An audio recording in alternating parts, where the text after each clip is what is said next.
you just still wonder, are they able to be competitive? Like why is William Kyle III the best that Syracuse could get? Yeah.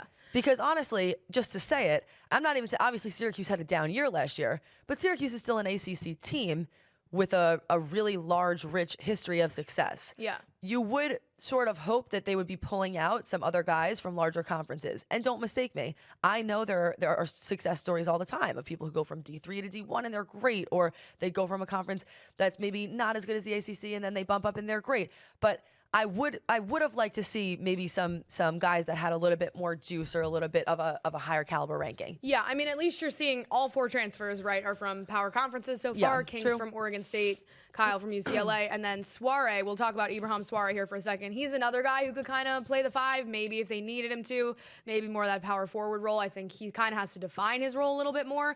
He's from Georgia Tech as well. So Soare and George, 2 guys that are actually coming over as teammates or former teammates, and now they're going to be teammates again at Syracuse. So kind of a Georgia Tech takeover there. But I guess, yes, I do agree with what you're saying. I think at least to see these guys coming from power conferences is a step up from last year when it was, your Hofstras of the world and your Delawares of the world. Like, that was certainly worse. Not to say that means that these guys are going to pan out to be much better than last year's class, but I guess it's a step in the right direction. Of course, we won't know any of those NIL numbers, like you said, the Mike Waters article, but I am inclined to believe that they have improved just based on what we've seen so far. Yep. I mean, I don't know where the freshmen fall in that. Obviously, we haven't even touched on that yet, right? We all know top 50 recruits in Kyan Anthony and Sadiq White. We know that. We've talked about that before. But you keep Donnie, you keep JJ. Those are 2 guys that absolutely could have commanded a pretty penny on the open market.